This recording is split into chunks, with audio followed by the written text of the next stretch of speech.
All right, welcome to our 2022 Academic Excellence Program. You know, I thought it was kind of funny. We checked the clock, and there was 3 minutes before we started. And of all the people who said, "Gosh, it's quiet in here. Can't you get these people talking or something?" It was my group of teachers that asked me that.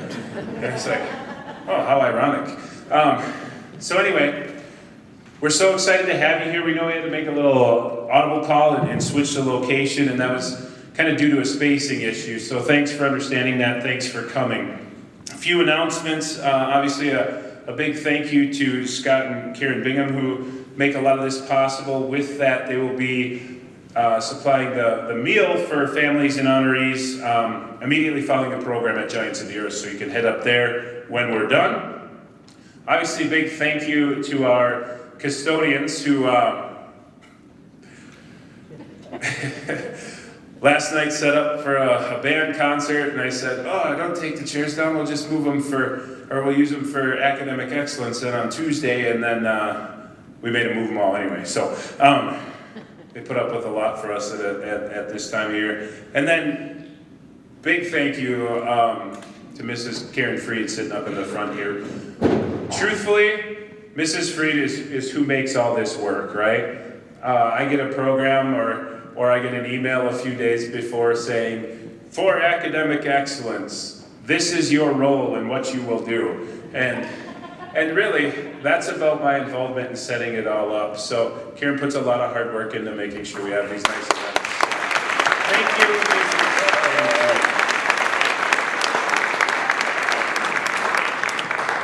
Thank you to the parents for taking their time out to be here today, and last of all, not least, remember the reason we're all here is for our kids. So thank you for all your hard work and dedication, and hopefully this recognition you are about to receive creates some reward for you for that.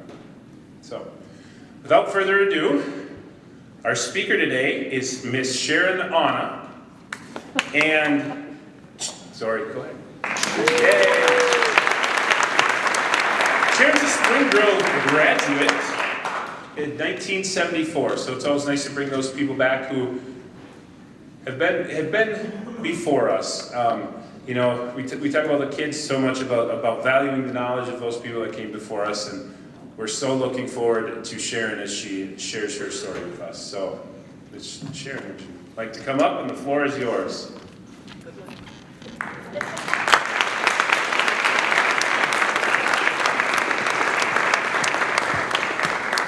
Good morning, everyone.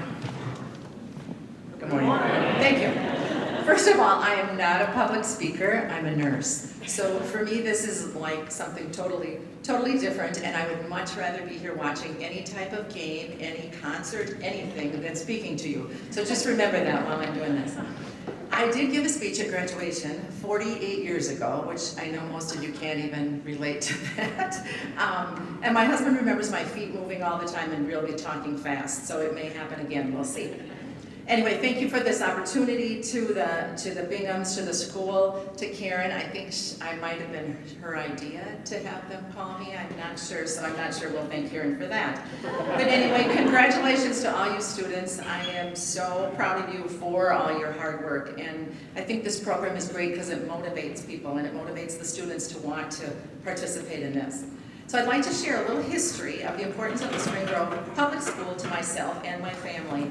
And in talking to my family about doing this, they're all like, oh, we've had 5 generations graduate from this school. Starting with my grandparents. My grandpa Tilford graduated in 1924, when this was like a brand new building. My grandma Hilda graduated in 1927. My parents, my dad graduated in 1950, Alan, and my mother Lois graduated in 1951. My husband, Arden, graduated in 1972, and he has his 50th class reunion coming this summer, and myself in 74. Our kids, Laura in 1999, Amy 2000, and Dan in 2002, and I've already had 2 grandsons. Chandler graduated in 2020, and Garrett in 2021. So we've got lots of history here, and this community and school are the core of our history, and they're our love for my husband has never moved in his life. He's lived in our house for 68 years. So if we weren't happy in this community, it would be sad. They provide our socialization and our quality entertainment through sporting events, concerts, and plays. We continue to attend as often as we can, and in 2016 we had the honor of being Fans of the Year. Our students have always shown us respect and courtesy, which is so important to us, and we've been so proud of the sportsmanship of our athletes and our coaches. The music concerts and drama productions have been amazing, beginning with the elementary program and leading to the senior high. I've worked for almost 30 years in this community at Gunderson Tweeten Care Center. We plan intergenerational activities with the school and community. Our residents eagerly awaited the kids coming, whether it was to the preschool Easter egg hunt or the Halloween trick-or-treating. Band and choir small groups were able to come and practice their programs for us, and the individual resident interviews have always been a favorite of our residents. And it meant so much to them to know that the kids in the community cared about them and were willing to come and spend time with them.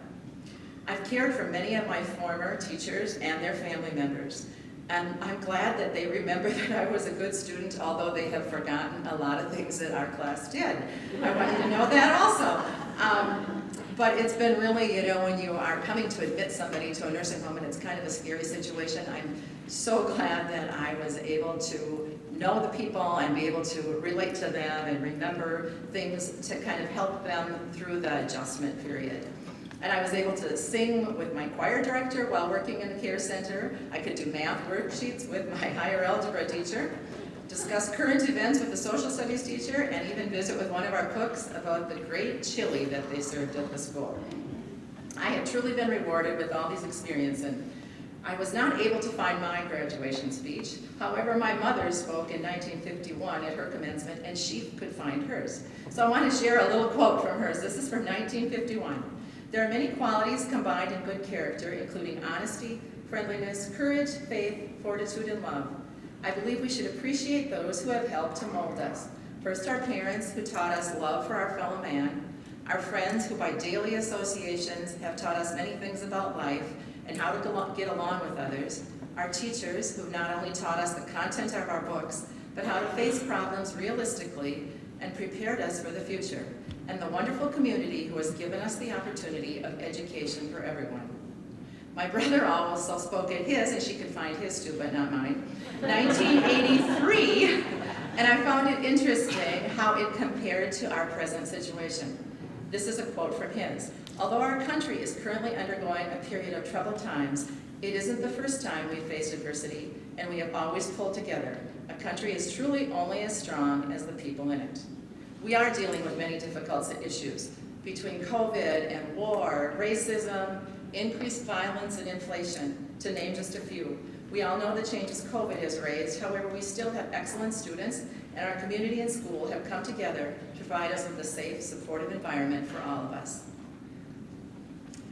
In closing, I would like to share a favorite poem with you, favorite poem for you. The Dash is the name of the poem, and it refers to the line between the year of your birth and the year of your death. An example would be Abe Lincoln, who was born in 1809 and died in 1865. So what this poem refers to is the dash between those 2 years. The Dash by Linda Ellis. I read of a man who stood to speak at the funeral of a friend. He referred to the dates on her tombstone from the beginning to the end. He noted that first came the date of her birth and spoke of the following date with tears. But he said what mattered most of all was the dash between those years. For the dash represents all the time that she spent alive on earth. And now only those who loved her know what that little line is worth. For it matters not how much we own, the cars, the house, the cash. What matters is how we live and love and how we spend our dash. So think about this long and hard. Are there things you'd like to change? For you never know how much time is left that can still be rearranged. If we could just slow down enough to consider what's true and real, and always try to understand the way other people feel. And be less quick to anger and show appreciation more, and love the people in our lives like we've never loved before. If we treat each other with respect and more often wear a smile, remembering that this special dash might only last a little while. So when your eulogy is being read with your life's actions to rehash, would you be proud of the things they say about how you spent your dash? The statement in this poem I wish to focus on is to show appreciation more.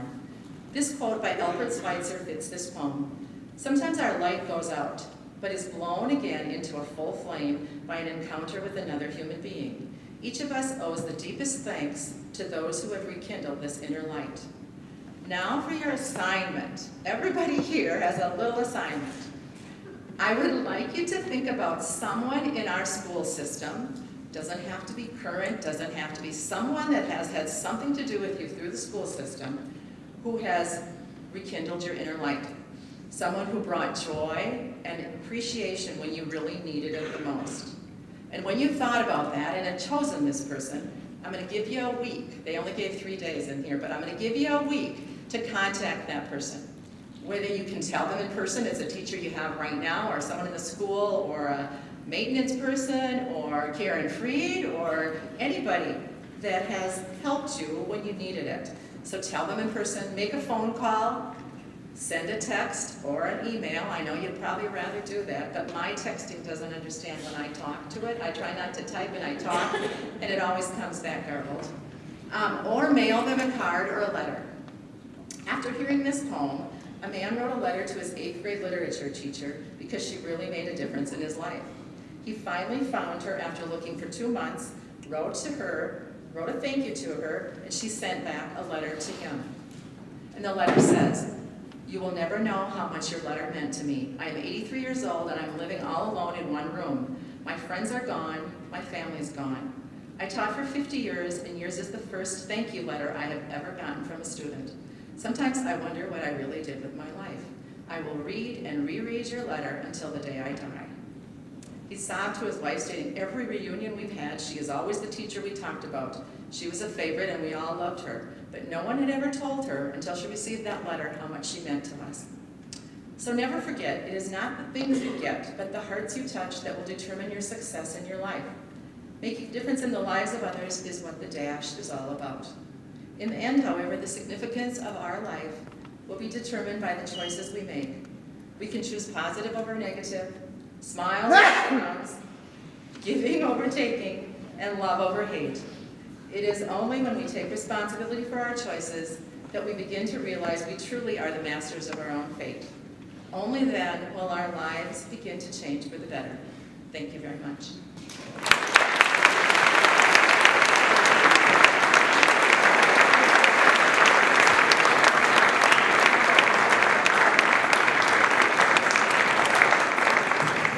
All right, I think we can all agree what a great message and something we need to be reminded of consistently. The Binghams have graciously gotten you this gift for being willing to speak for us. I don't know what's in it, but it is for you, so we appreciate you and thank you for giving of your time.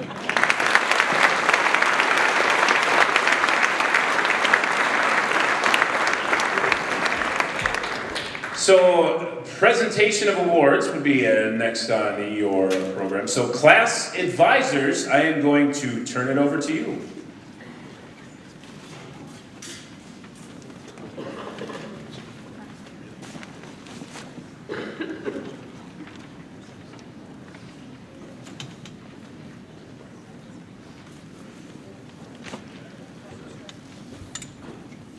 Good morning.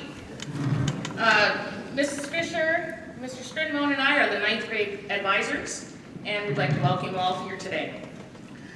First of all, there are only 2 rules for success. Number 1, don't tell all you know. Anyway, this first group of students can probably tell you most of what you need to know. Let's welcome the 9th grade honorees, Elliot Bartel, Silas Flatten, Grace Torgerson, Ben Oudstuen, Kendall Van Mensel, and Isaac Vick up to the stage, please, or on the floor.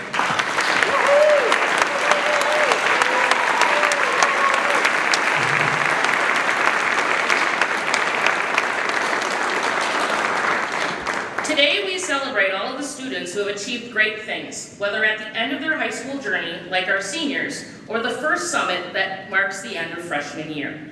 As we look at the freshman honorees, it is easy to see a well-rounded group of students who also excel not only in academics, but in the arts, athletics, and multiple student organizations. What's easy to assume in people who do all of these things very well is that all of this comes easily, because they often make it look that way. But I can assure you, each student being recognized today has made their share of sacrifices, because it is not possible to get here if you haven't. Be it having to say no to something fun when a deadline came, or I can't due to practice, rehearsal, or studying, there are sacrifices that have to be made to excel. What's more, getting here is not merely a string of glorious successes, but a messy trail of pitfalls and failures that can only be overcome through perseverance. This is why Confucius is still relatable today. He said, our greatest glory is not in never falling, but in rising every time we fall. It's not that you haven't failed or fallen repeatedly. That is part of our task as human beings. But that you have learned already that from failure can grow tremendous success. This is what we can learn from you and those in your company who earn recognition today. No one here is perfect. Rather, they have learned and often they have sacrificed in order to rise every time they fell. Congratulations on your success.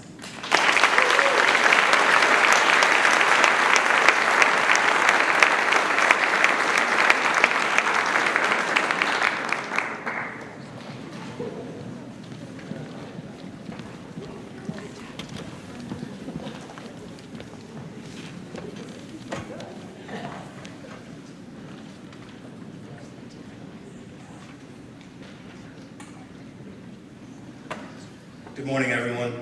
Today I have the pleasure to speak on behalf of the students in the 10th grade. I'm going to begin with a quote. Life is often compared to a marathon, but I think of it as more being a sprinter. Long stretches of hard work punctuated by brief moments in which we are given the opportunity to perform at our best and take the time to reflect and celebrate how far we've come. Today is that day we get to reflect and celebrate the following students that are about to receive the Academic Excellence Award. Personify this quote and congrats on winning this leg of the race. Here are the students that have achieved a 3.8 GPA or higher in their 10th grade year. We have one new student that will be receiving their first Academic Excellence Award. The student is Elijah Solon.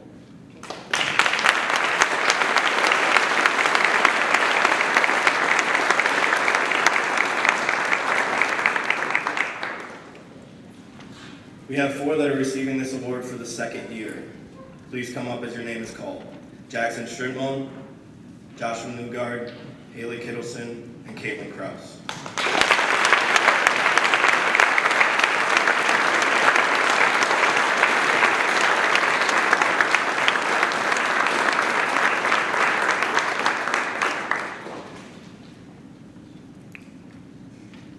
Again, these 5 show that coming through life, there's a lot of short stretches that we have to sprint to, and I hope that today is a great great way to reflect on the way that you did your 10th grade year. Congrats again.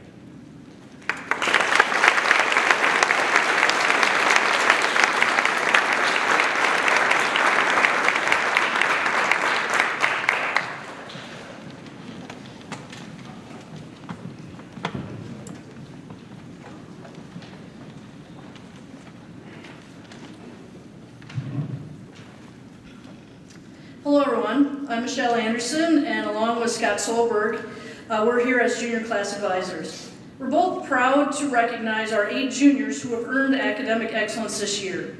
As a junior, you must maintain a 3.7 GPA. No easy feat when you're taking the kinds of classes that these kids are. This quote by American author Brian Ebert really sums up the juniors that we're recognizing today. The capacity to learn is a gift. The ability to learn is a skill, but the willingness to learn is a choice. The word in this quote that I like to focus on is willingness. These students inspire me with their willingness to work hard, and they put the time into their learning. They make the choices. Jeepers, what's wrong?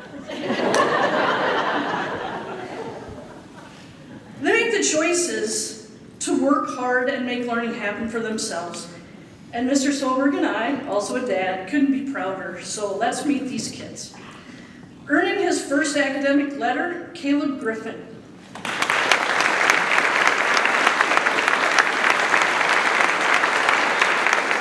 Earning their second letters, Lawrence Skauge and Nathan Solberg.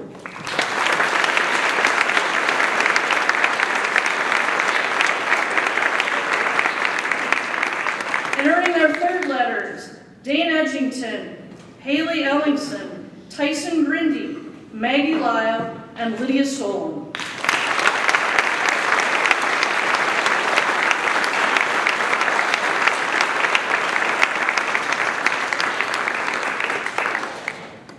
We want to encourage you to keep up the willingness to learn and give you big congratulations, you and everybody else who has been recognized today.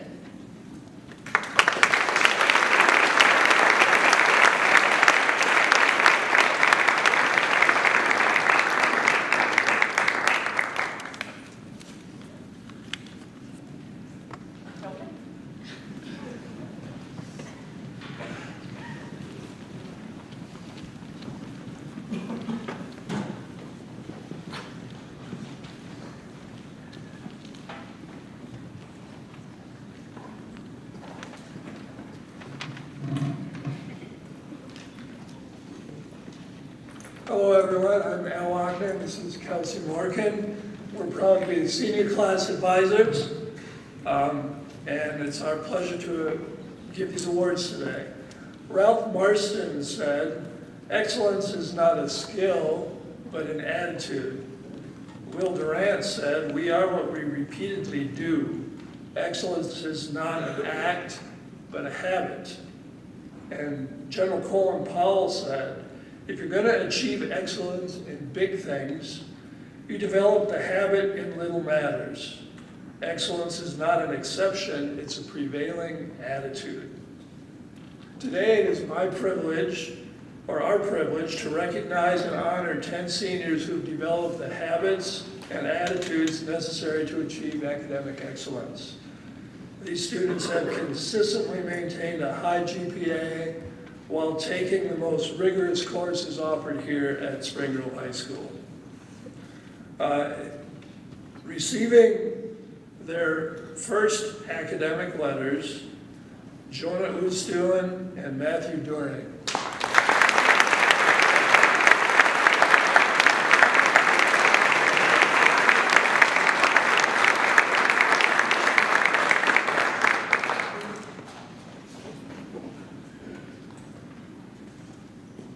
Receiving her second academic letter, Brianna Johnson.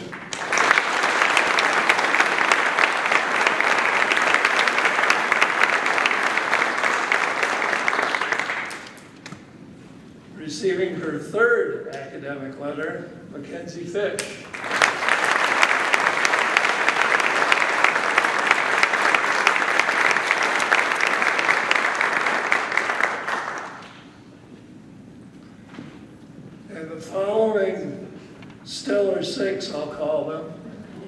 receiving their 4th academic letter, receiving this award every year of their high school careers.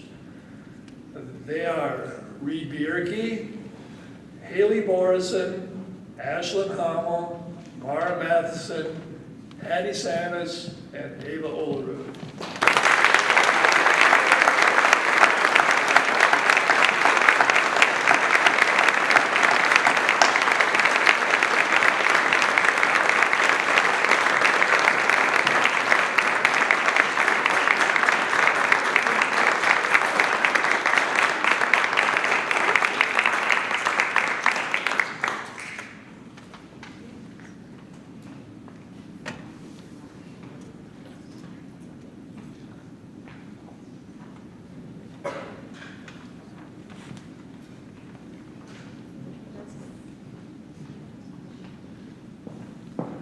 In closing, I'd like to congratulate this group again, and just as you're standing here looking, and this is a pretty big group, this is a large chunk in the senior class. We're really excited about that. Congratulations.